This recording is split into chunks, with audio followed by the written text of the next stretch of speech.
was my time slot, and I was super happy about that. You're not here to listen to me ramble on, though, because nobody knows who I am, but you do know who Lord Blood-Rah and Mister Lobo are.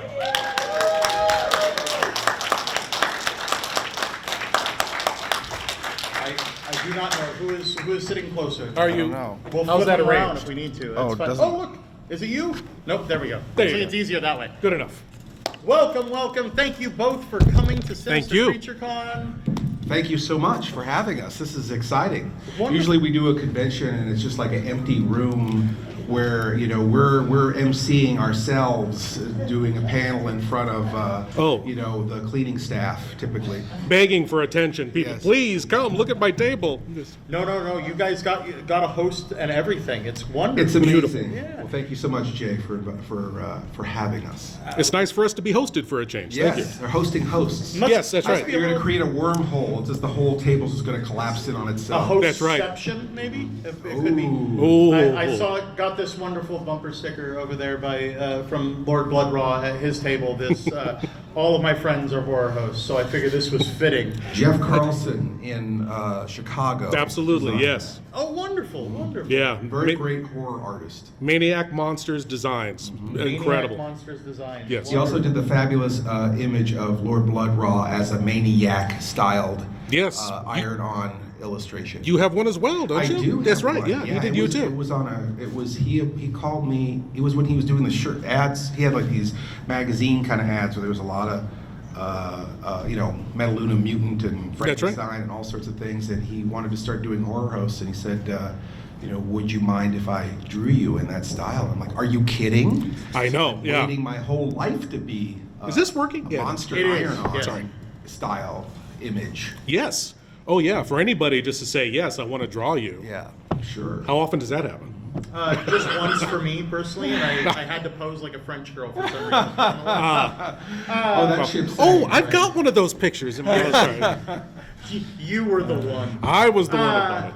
Let's talk about how this starts. The idea of horror hosts still continuing is Yes. amazing and just so awe-inspiring. And I wish I would have known this when I was younger, that this was still a pathway, because I would have absolutely loved that. Would you that was like to something- lie down on the couch and tell If I could, that would be great. That would be wonderful. How did both of you start at this? Who were your influences? Where did you begin? Blood-Rah, you want to Oh, start sure, with that? yes. I grew up loving the genre, watching, as everyone of a certain age did in the Bay Area, creature features with Bob Wilkins and John Stanley. Absolutely, and just was inspired to explore those films, watching Bob and watching John.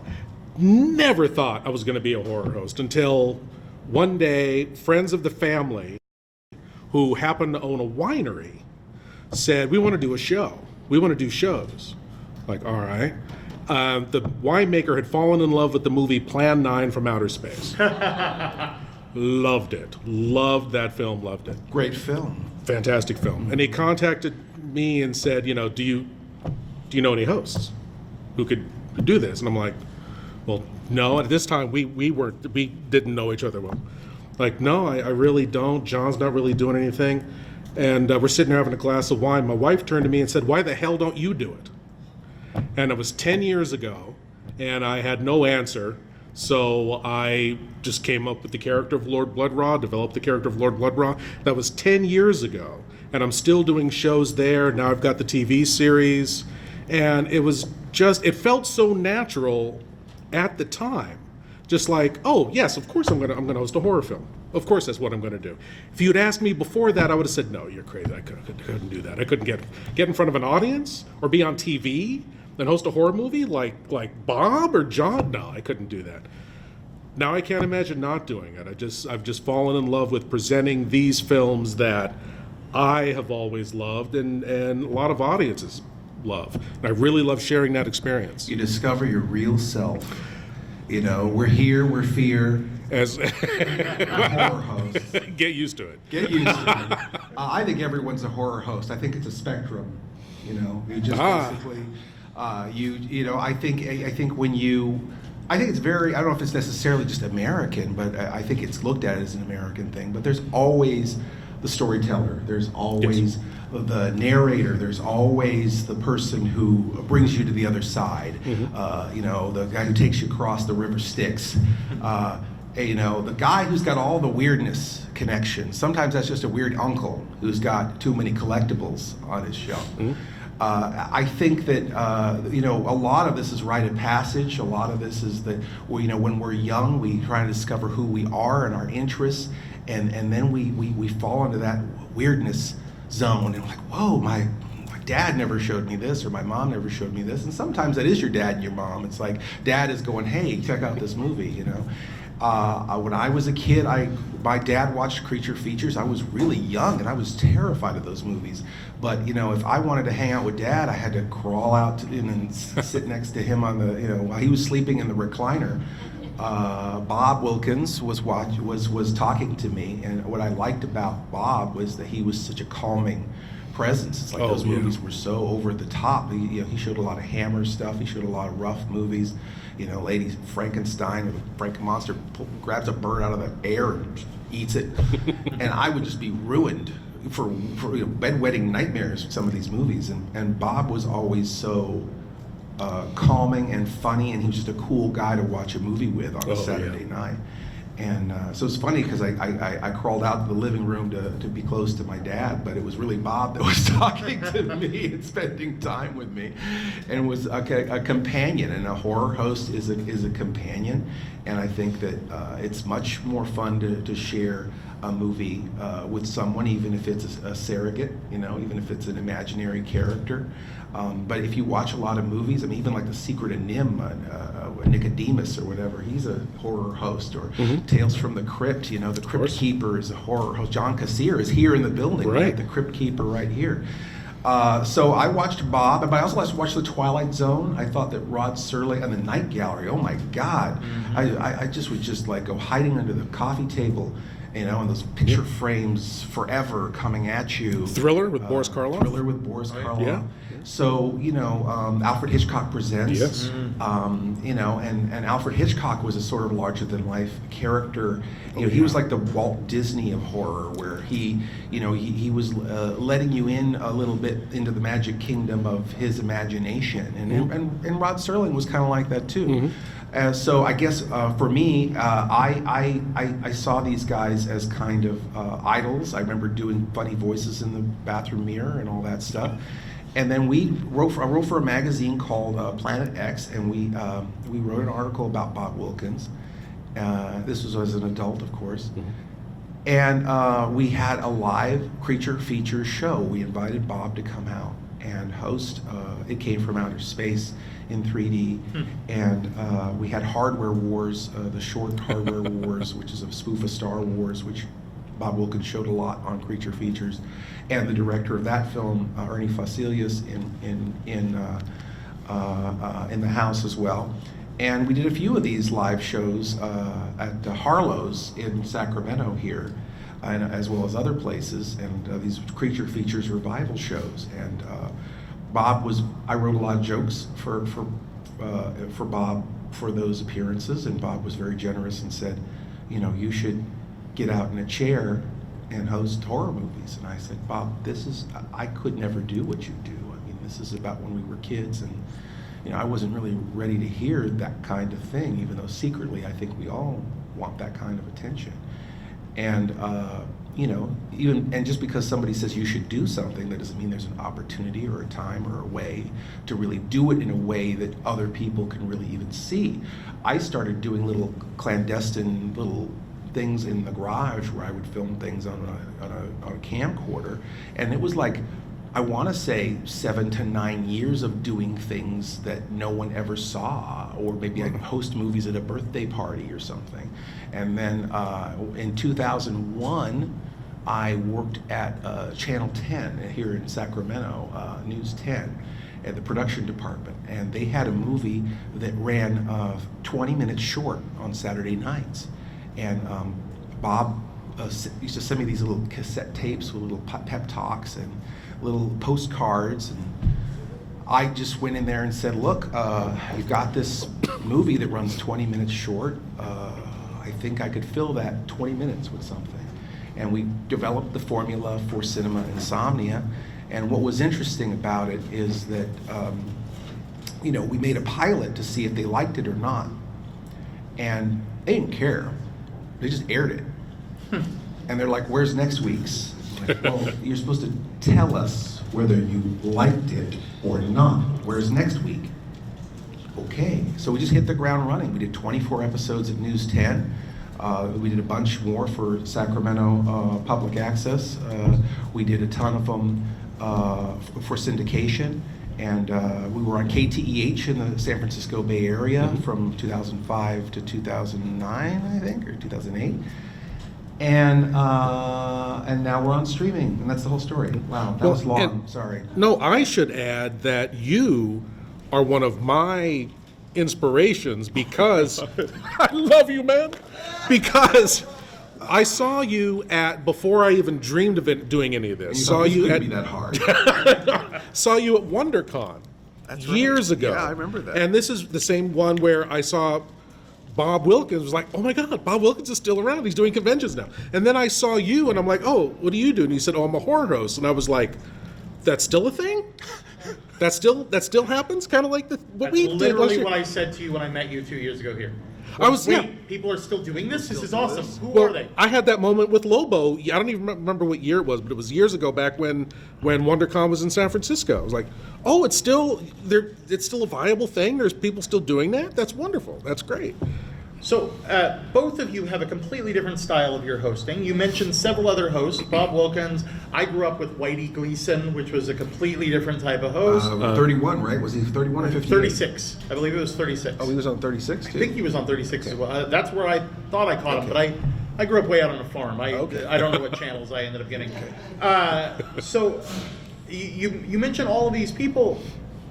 Completely different styles, completely different looks, completely different, but they're all horror hosts. So what would be, if we were going to define the artwork, the skill that is a horror host, what are some of the things other than a companion for the weird that nobody else is your companion for? What else makes a horror host? I completely agree with Mr. Lobo about the horror host being a companion to watch the movie with. John Stanley at a horror host panel, again at WonderCon years ago, said something that really struck me. He said, horror hosts are like shaman. The purpose of a shaman in a tribe is to go to the other world, go to the outer limits, come back and say, hey, I can show you the way there. I can show you some pretty freaky stuff over here. Come on, it's fine. We'll be safe. I'll lead you by the hand and show you all this stuff, and I'll take you right back here again, and you'll be fine. That was his definition of a horror host, and that really struck me. But there's no one definition. I mean, there are hosts that just do everything 100% about the movie. There are hosts that barely acknowledge they're showing a movie and have got almost like a sitcom going on. They're horror hosts where there's a movie going on and it's an interview show. Well, you said it's like folk art, and I absolutely agree with that. It's like folk art. If you're presenting a movie in the horror or science fiction genre, one of the outer genres, you're a horror host, essentially. There are degrees, there are different types of horrors, like you say, but they're horror hosts, I think it's interesting when people say, when did you get into horror hosting? Like, that's the word. You're hosting horror. Mm-hmm. You're not horror hosting. Yeah. That's, you're not Heil Hitlering. Right? You're Heiling Hitler. Or hopefully none of you are Heiling Hitler. That's a bad example. It's just bad example. Bad Lobo.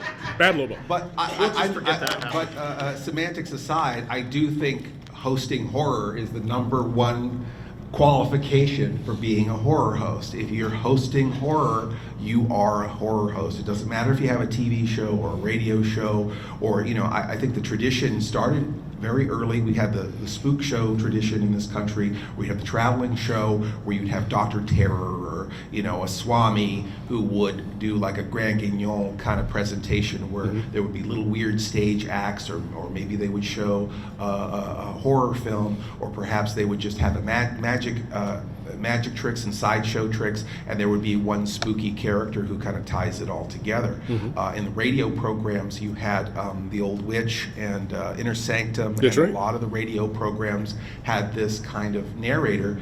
And again, the function of having a character like that is, okay, this week the story's about a mummy, next week the story is about a serial killer, the week after that it's a story about Frankenstein.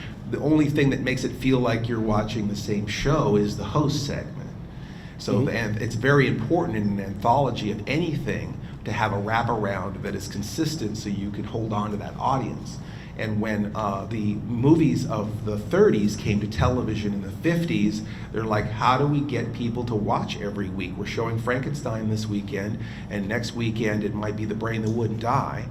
We're going to have ratings like this for Frankenstein, but then we're going to have ratings down in the gutter for The Brain That Wouldn't Die. And how do we create a consistent program where people will come back week after week and watch that movie no matter what that movie is? So I think as far as the basic definition of the television horror host is to be the ringleader of whatever anthology of horror that you have. And I think that the characters even in the Tales from the Crypt comic book all function as a horror host. Oh yeah. So you've got a situation where not only is it a companion, but it's a way to kind of hold on to that audience by creating a thread of consistency through a body of films or a body of content. Well, you can draw a direct line from the very first horror host in any broadcast medium, which was in The Witch's Tale, 1931 on the radio, Nancy, the old witch of Salem, and her black cat Satan. And you wrote a fabulous article about radio horror hosts. Oh, Once Upon a Time. thank you very much. Yeah, I did. When you had the magazine, I wrote an article about that. But you can draw a direct line from the radio horror hosts through EC Comics, because all of those were horror hosted comics directly to TV, to now still TV, and also streaming, and thank God for streaming. And even in like Rob Zombie movies and stuff like that, you've got like horror host type characters in those films. This sort of character that is sort of connected to the genre in some way. Right. We're the character that constantly breaks the fourth wall. We're on the other side of the fourth wall with the audience, leading them through the stories. Yeah. That was something that was really interesting when Bob Wilkins was on Cinema Insomnia. We did a whole show together, and I wrote 11 pages of material. And when I did the show with Bob, I threw all that material in the trash because we did so much improvisation. And the interesting thing about Bob is that his connection to the audience was much more important than his connection to the material. Yeah. What's interesting about John Stanley is that I did a show with John Stanley also, and we did all 11 pages of material that I'd written, because John comes from a writing background. That's right. And he really respects the author above everything else. So, it was very important to him that we did all of my jokes and we did everything very exacting to the script. Yeah. So it's very interesting to see there's two different styles of hosts like that. But I did realize that if you're into your material like this, or we're having a conversation like this, we're really leaving the audience out. Absolutely, that's right. And something I realized early on is when I would do interviews, I would get these letters from people going, Mr. Lobo, I felt kind of left out. You were just talking to your guests the whole time. And you realize that these are people who spend 2 hours with you every week, and they have a real connection to you. So now when I interview someone, we're interviewing Blood-Rah. A lot of you out there probably have a question for Blood-Rah. So now it becomes a three-way interview versus just a two-way interview. Absolutely, yeah. Because the audience is a character on the show. That's right. Well, I know you've done a lot of it too, but I know when I do my show, I'm staring down the barrel of the camera, talking to everybody watching the show. So yeah, did you see that? That was straight. What did they mean by that? Why would the writer write something like that? It is important to talk to the audience, because nobody talks to you anymore. It's like we're like a Mr. Rogers with a Dracula cape. It's like even newscasters are reading to you. a horror Yes. host talks to you and includes you, and I think that is an important aspect, at least in the ones that I've seen. And I think there are some rare exceptions, but I think horror hosts are always a diversion. They're always a little funny. Very rarely is the horror host trying to out-spooky the movie. Usually the horror host is a comic, even Elvira, they usually have something humorous in their presentation, which kind of is like a warm-up, so that's another observation. And comic relief, depending on the film as well. Are funny. Yeah. I was going to ask, because you touched on the fact that two different shows, one of them script word for word, the other one improv. What percentage do you think your own show, quite often, are you very script oriented, that it's very start to finish, this is how I do every one of my shows? Is there just a little room for improv, or do you improv most of it from an outline? I'm scripted. I'm scripted, but when I'm filming, if something else occurs to me, or something that I wrote in the script triggers another thought, and I think it's funny, I'll throw it in. So it's got, for me, it's 95% scripted. The rest of it is improv. I do come from a background of writing, but I do have some improv in my background. So I guess sometimes some of the shows are 50-50, where I write the show, but I purposely paint myself into a corner where I leave a few black holes of uncertainty, where I kind of force myself to come up with something off the top of my head. But most of them are written. There are some where they're somewhat experimental, where I've decided that the first half's going to be written and the second half's going to be all improv, or this week we're going to do an entirely, like if you watch the Red House episode, that is a completely unscripted episode. We had no idea where we were going to end up when we started, but we just decided to do that episode that way. And we didn't even clean up the studio. I had to actually clean up the studio while I was doing the episode, where I'm moving boxes out of the way so we could start filming, and so we're just playing off of whatever's in the environment and doing a whole show that's completely unscripted. So I guess with me it's half and half. Some of it's scripted and some of it's not. Didn't you do an episode where you hosted Carnival of Souls, where you ran the reels out of sync? I was so confused that night.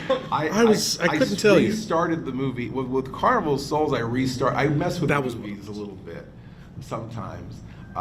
With a movie like Carnival of Souls, you kind of feel like you watched it twice when you're watching it once. But with Carnival of Souls, what I had done is I actually got into a little bit of a blood feud with another horror host accidentally. When we first went on the air in Norfolk, Virginia, there was a horror host there that was well loved and grandfathered into the community, but he hadn't done a show in a while. And when we started airing there, it really fired him up, and he came out of retirement and started running the same movies we were running, only the day before. So he would do his movie on Friday night, and we had a big thing in the newspaper, and it listed what the first 8 episodes were going to be. So our first episode was Night of the Living Dead on Saturday. Well, he showed it Friday night. And our second episode was The Brain That Wouldn't Die on Saturday, and he showed it Friday night. So he just came out of retirement and just squashed me like a bug. And what was funny is that after we were driven off the air, he kind of drifted back into semi-retirement again, But he didn't like that idea of somebody else in his territory. And I get it. It's kind of like, radio DJs kind of have that a little territorial. And that's a very more old school broadcaster. And I'm not saying anything disparaging about the guy. But the way I defend myself is with my humor. So with the Carnival Souls episode, there's actually 3 horror hosts showing the same movie on the same night to compete with each other. That's right. And that is me making fun of that situation. If you take that premise out to its most ridiculous conclusion, is can you really compete with someone by doing the same thing, right? So we have one horror host starting the movie, and then about 20 minutes into it, the second horror host starts the movie. So you see the beginning of the movie twice, but it very quickly catches up with itself. And then by the third time, it's very quickly but you see the whole movie start from the very beginning 3 times. So it feels like you've watched the movie 3 times. in the process of that episode, the Carnival of Souls episode. But again, that's, I guess, a little bit of the sort of more experimental things that we do with some of the movies. We just did a thing with a movie called we did Bride of the Monster at the Bow Theater, right. And that movie just loses its mind in the last act anyway. And so there's a movie called Frankenstein Conquers the World, where it has a giant Frankenstein caveman thing fighting an octopus, and we just have him just appear at the last reel, throwing a rock at the octopus and fighting the octopus that attacks Lugosi. Nice. That is, again, that's not a Criterion appreciation of that film, but a lot of our viewers are kind of it's either the next level thing where it's like, okay, I've already seen this movie 40 times and this is another reason to watch this movie, or they're the beginning level where it's a struggle for them to keep with the movie, and this is kind of like putting their baby toe into it because they've got a companion. It's broken up with a lot of like trailers and fun stuff and comedy bits, and then a lot of them will go, wow, now that I've watched this movie, I really want to just watch it complete, watch it clean, without any of the fun stuff around it. And so you end up turning people onto a movie they wouldn't normally give the time of day. So it's the horror host format is really great for beginners and expert level movie watchers. Yeah, Now, and kids, yeah. We mentioned that we start in radio, we Yes. move on to comics, we move on to television, and now we're all on streaming. So where is it that did you initially mean to make that jump when you saw streaming, or did it just an opportunity presented itself? How did you do this to the streaming? You've got no choice, really. I mean, I was lucky in that I was doing only live shows for a couple of years. And then I did a panel at a convention on horror hosting similar to this, and somebody stood up and said, I'm the program manager at KCTH. We'd like to run your TV show. I said, I don't have one, but I'll put one together for you. And that's how I put together my show. I didn't even own a camera, so I started doing it. So I was lucky that I got on broadcast TV, then I was able to get on 2 broadcast stations in the Midwest. So I'm on regular TV there. But after that, I thought, this must be easier than I thought. I'm going to be able to collect stations. Those are the 3 broadcast stations I am on. The rest of it is streaming. Broadcast. I'm very lucky. I have a few, like you. I've got a few over-the-air, small, rare, local stations that run cinema insomnia late at night on regular TV. Yeah. But honestly, I mean, not a lot of people have their rabbit ears anymore. So That's right. It's very, That's very, right. I mean, with me, I was contacted by Zombie TV in 2012, I think, and that was a streaming channel, a new horror channel, and they were like, we really want to have your show on there, but we also want you on as an advisor. We want you to help us brand the channel, all this stuff. So it was a big factor in convincing me to move back east, honestly. Because it was sort of a platform for me. They had a full studio to film in, a beautiful soundstage to do the show in, and they had a lot of goals. Well, they puffed up the channel and sold it. And so we were showing up to film one day, and they were locking the doors because they had sold it out to the channel to a competitor that just wanted to close it down. So we were still having fun, and we were still. And my wife Dixie and I said, well, if it was our channel, because we ended up. We did a lot of artwork for the channel. I opened up my address book, all my filmmaker, producer friends. We provide a lot of content for that channel. A lot of the success of that channel, none of which we saw. Enough which they sold, sell it. Yeah, was stuff that we did. And we're like, well, if it was us and we had our own channel, what would we do differently? And that's how we started OSI 74. OSI 74 is kind of like a UHF station from another universe. Yes. And it when I was a kid, there was always the station that had all the weird stuff. Yep. And there were some video labels that had all the weird stuff, with the Rhino and stuff like that. They'd always put out the weird, something weird. They always had all the weird stuff. And I thought, why limit it to just horror? There's a lot of horror channels. It would be cool if we could just kind of focus on things that were weird or funny or retro or some combination of weird, funny, and retro. and we had people from GWAR giving us content. We had Trauma giving us content. Church of the Subgenius gave us content. You know, we had just tons of partners. We got stuff from Devo on there and Negative Land and all these like weird kind of strange off-center things, as well as other horror hosts. Lord Blood-Rah's show is on there. Bob Wilkins' shows are on there. We're going to have the new Creature Features shows on the channel. And so it became kind of a collective or an umbrella to like, okay, well, you know, how do we find all the weird kids, and how do we keep them all in our bubble? Obviously, I can't make enough content just by myself to hang on to that audience. And so if there's a lot of people there with content, then we can kind of just keep people with us and as our new stuff drops. If you don't have a Roku, OSI 74 is worth the purchase of the Roku alone. Honestly, amazing content on that station. It's great. I really wish that I could continue talking with you the rest of the day, because this is inspiring for me as far as seeing this art form still continue and loving every second of it. And I hope that it inspires somebody else out here to move forward and do what both of these gentlemen are doing as far as being a host and introducing other people to the weird stuff you love. So do me a favor, before you give them a round of applause, promise me that you're going to go to buy each one of these gentlemen's booths and get some of their merch, talk to them some more, anything you can, because that's what's going to keep them coming to conventions, is if you go and support them at their tables. So let's get a round of applause for Mister Lobo and Lord Blood-Rah. Thank you very much. Well, and Jay, since you actually hosted Horror Hosts, I think that honorarily, we'll just snub you right now. Yes. Okay? You're now screaming.